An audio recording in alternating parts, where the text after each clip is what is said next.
बिस्मिल्लाहिर्रहमानिर्रहीम। Public point में आज मेरे मेहमान हैं पाकिस्तान मुस्लिम लीग नवाज़ के यूएसए के सदर मियां मोहम्मद नवाज शरीफ की सियासी जद्दोजहद से वाबस्ता पूरी दुनिया में पाकिस्तान मुस्लिम लीग नवाज़ का एक खूबसूरत चेहरा जनाब राजा रज़ाक साहब। मैं इंतहाई शुक्रगुजार हूँ, वो यूएसए से मियां मोहम्मद नवाज शरीफ के इस्तकबाल के लिए दुबई पहुँचे और फिर वहाँ कायद मियां मोहम्मद नवाज शरीफ के साथ पाकिस्तान मेरे पास मुल्तान तशरीफ़ लाए हैं। मैं उनका इंतहाई मशकूर हूँ, शुक्रगुजार हूँ। उन्होंने मेरी हौसला अफजाई की और जो मेरी सियासी जद्दोजहद है उसको तकवीत दी। अस्सलाम वालेकुम सर। वालेकुम सलाम। क्या हाल बहुत चाल है शुक्रिया सर? ठीक है, खैरियत है? अल्हम्दुलिल्लाह। आपका इंतहाई ममनून हूँ, आपने मेरी जो दावत है उसको कबूल किया। आपका शेड्यूल बहुत टाइट था, शादियाँ थी आपके हल्का अहबाब में और आपने 6 तारीख को वापस जाना है यूएस से।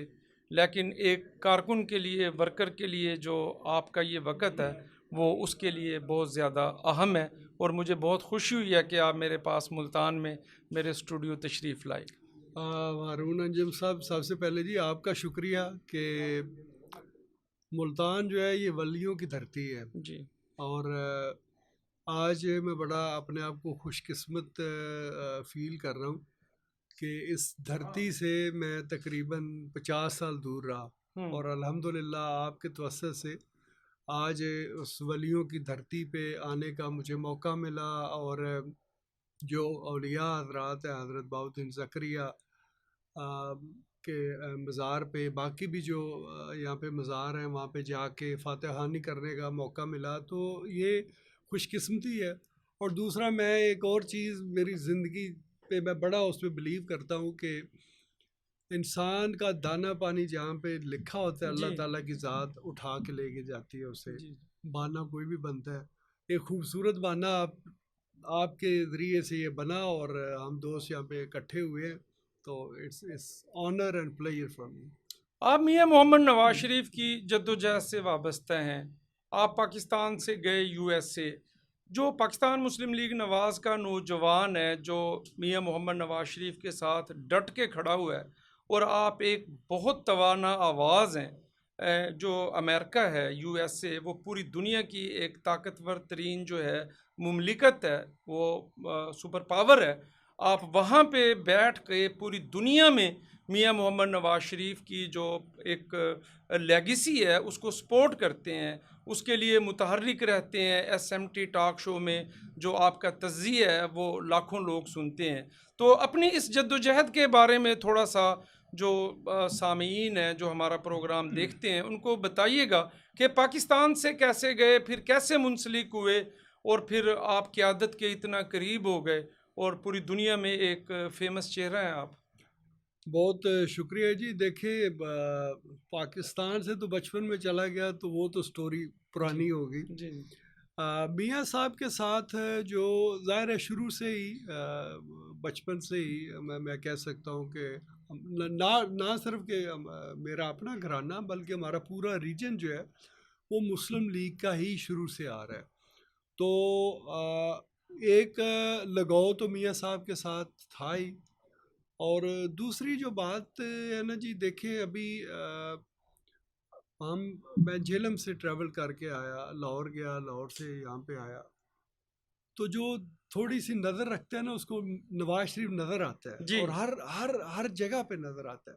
तो ये मियाँ साहब की जो प्रेजेंस है, जो उन्होंने हर जगह पे अपनी मोहरें लगाई हुई चप्पे हैं, चप्पे पे लग। चप्पे चप्पे पे जो काम किए हुए हैं, उनकी बदौलत उनके नाकदीन भी जो है वो मानने पे मजबूर हो जाते हैं कि Nawaz Sharif is the only way forward in for Pakistan. तो इस वजह से करके जो मियाँ साहब ने शुरू से ही 90 में जब आए, तो एक पाकिस्तान की तारीख में पहली दफ़ा इंफ्रास्ट्रक्चर का जो है वो कॉन्सेप्ट लेके आए हम्म कि मैं मुल्क को कैसे कनेक्ट करूं। हम्म और आपने खुद बताया कि मैं यहाँ से मुल्तान से बैठ के स्वात चला जाता हूँ, जी और एक हाईवे भी चेंज नहीं करना पड़ता, बस बिल्कुल। उसी पे एक से होते हुए दूसरे पे वो चलते जाते हैं। तो ये मुल्क को जोड़ने की बात है।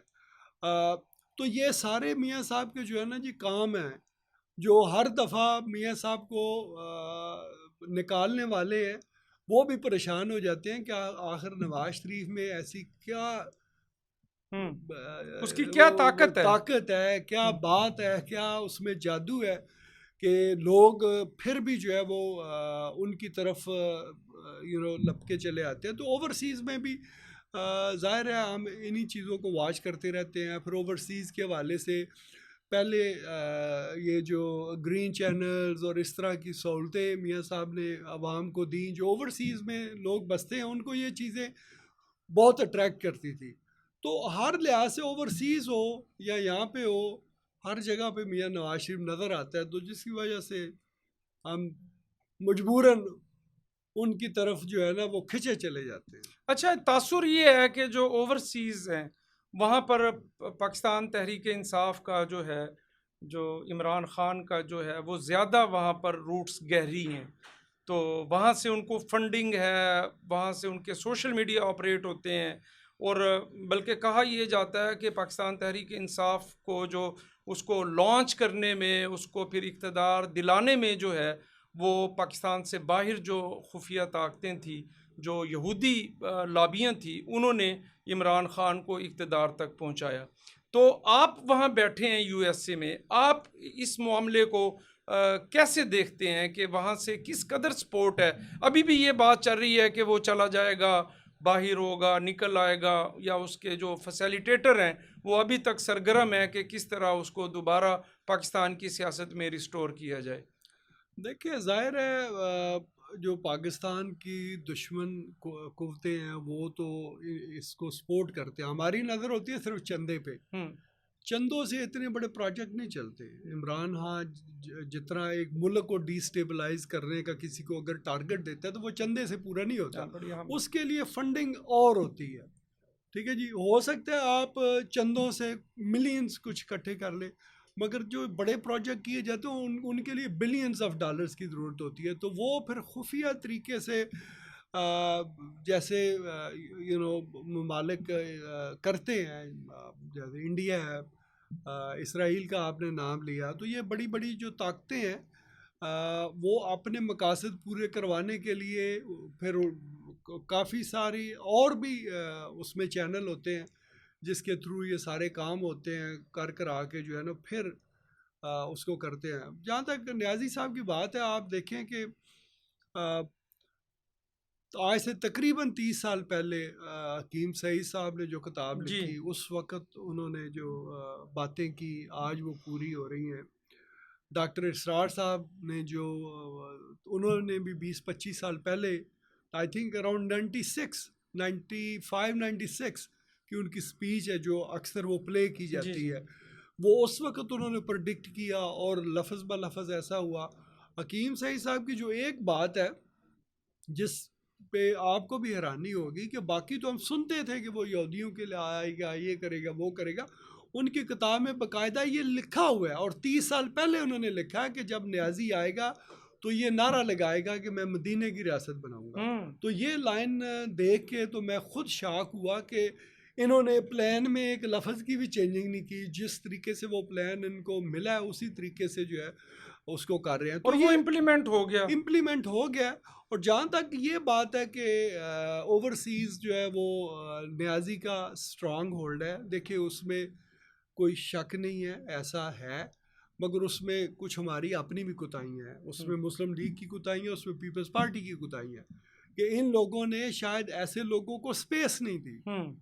शायद उनको स्पेस देते तो ये आज इस तरह के लोग जो है वो मुस्लिम लीग या पीपल्स पार्टी का हिस्सा होते और कोई अच्छा रोल फोकस नहीं किया, फोकस नहीं किया फोकस नहीं किया ना, ओवरसीज को। फोकस नहीं किया। और इवन मैं पाकिस्तान में भी जब मैं देखता हूँ तो हर पार्टी में हम्म। ये लेग पुलिंग और इस तरह के मसाइल चलते हैं।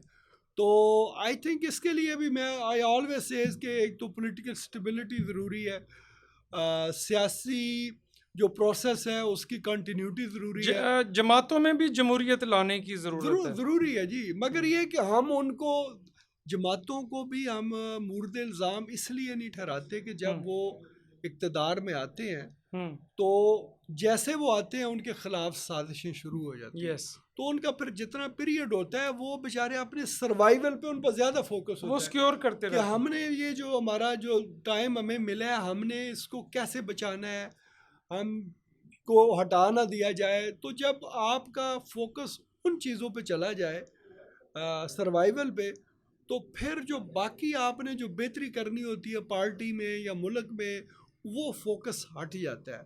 तो आई थिंक अगर इसी तरीके से एक सियासी प्रोसेस चलता रहा तो एक वक्त इंशाल्लाह ताला ज़रूर आएगा कि हम इस तरह के गिले शिकवे नहीं करेंगे, पार्टियां भी ग्रो करती रहेंगी और एक मुस्लिम लीग एक अदारा बन जाएगी, पीपल्स पार्टी एक अदारा बन जाएगी जहाँ पे शायद जो शख्सियत है उनका उतना वो ना हो। फिर ऐसा होगा जी कि जैसे अब अमेरिका में डेमोक्रेट और रिपब्लिकन है, ठीक है जी, वो चेंज होते रहते हैं, मगर वोटर को पता होता है कि मैंने रिपब्लिकन को सपोर्ट करना है या डेमोक्रेट को करना है। पार्टी को सपोर्ट करते तो हैं वो। एक वक्त आएगा कि लोगों को पता होगा कि मुस्लिम लीग ने डिलीवर किया है। शायद वो उस वक्त ये ना कहें कि मियां नवाज शरीफ ने जो है वो डिलीवर किया है, जब वो कहेंगे कि PMLN ने डिलीवर किया तो जाहिर अल्टीमेटली तो क्रेडिट मियां साहब को ही जाएगा। तो वो वक्त आएगा कि जब ये भी एक मजबूत अदारे की तरह पॉलिटिकल पार्टीज बन जाएगी, जैसे 2 पार्टी सिस्टम है। तो ये जो हमारी छोटी मोटी कमी बेशी जो रह गई है सियासी मैदान में, ये इंशाल्लाह ताला पूरी बेहतर होगी इंशाल्लाह। पाकिस्तान मुस्लिम लीग नवाज़ ने जो इमरान ख़ान का एक फितना है जो पाकिस्तान को पैरालाइज करने के लिए, इस मुल्क की जड़ें खोखली करने के लिए प्रोजेक्ट इमरान ख़ान लॉन्च किया गया था, उसका बड़ी दीदा दिलेरी के साथ जो पाकिस्तान मुस्लिम लीग नवाज़ है उसने मुकाबला किया। वोट को इज़्ज़त दो की तहरीक हो, उस वक़्त की एस्टेब्लिशमेंट और जुडिशरी का नेक्सस हो, या उस वक़्त के नैब चेयरमैन और इमरान ख़ान का जो गठजोड़ था आपस में, अल्हम्दुलिल्लाह जिस प्रोजेक्ट को 15-20 साल के लिए लॉन्च किया गया था उसको 3.5 साल में पाकिस्तान मुस्लिम लीग नवाज़ ने उठा के बाहर फेंक दिया। और अल्हम्दुलिल्लाह मियां मोहम्मद नवाज शरीफ फिर पूरी कुव्वत और ताकत के साथ जो है पाकिस्तान वापस आ गए हैं। तो आगे पाकिस्तान मुस्लिम लीग नवाज़ का जो वर्कर है, सोशल मीडिया एक्टिविस्ट है, उसकी क्या जिम्मेदारी है कि जनवरी के आखिर में इलेक्शन होने जा रहे हैं, किस तरह पाकिस्तान मुस्लिम लीग नवाज़ को एक वाज़े अक्सरियत मिले और ये जो चूँ चूँ का मुरब्बा है और जो पार्टियां फिर जुड़ती हैं और ब्लैकमेल करती हैं हुकूमतों को अवामी मफाद में कानून साजी के लिए, इसके बारे में आप मुस्लिम लीग नवाज़ के वर्कर को, लोग आपको सुनते हैं, देखते हैं, आपकी बड़ी ज़बरदस्त आवाज़ है, आप सुपर पावर में बैठ के आवाज़ बुलंद करते हैं, क्या पैगाम देंगे? अब असल जो वक़्त है फल खाने का, उसका वक़्त शुरू हो चुका है, तो इसके बारे में कोई पैगाम दें पाकिस्तान मुस्लिम लीग नवाज़ से वाबस्ता नौजवान को। देखिए, मुस्लिम लीग का जो वर्कर है वो अल्हम्दुलिल्लाह वो उसी तरीके से मियाँ साहब के साथ इंटैक्ट है।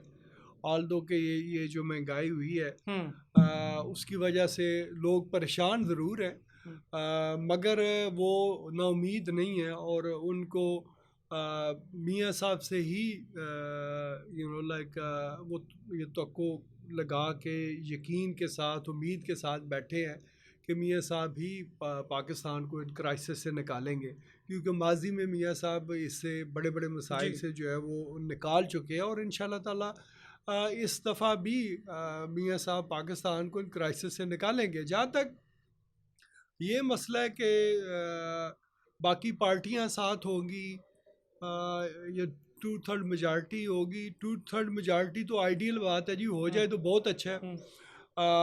अगर नहीं भी होती तो मेरी ज़ाती जो ओपिनियन है या मेरे जो मेरी जो ऑब्जर्वेशन है या मेरी प्रेडिक्शन है, मुझे ऐसा ही लगता है कि आने वाले कम से कम अगले 5-10 साल जो है ये तमाम पॉलिटिकल पार्टीज़ को मिलके ही हुकूमत करनी पड़ेगी, जैसे उन्होंने पिछले 16 माह की है।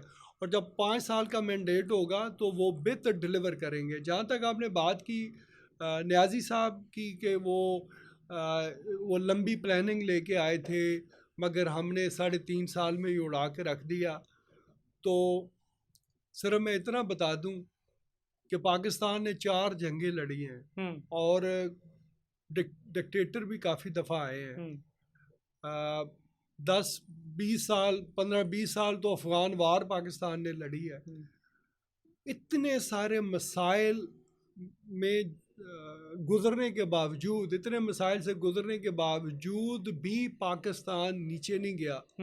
मगर ये 3.5 साल का जो दौरानिया था, इसने पाकिस्तान के तमाम 70 साल के नुकसानात एक तरफ और ये 3.5 साल का नुकसान एक तरफ, इसने हर साइड पे तबाही मचा दी है। पाकिस्तान को डिफ़ॉल्ट के दाने पे ले गया।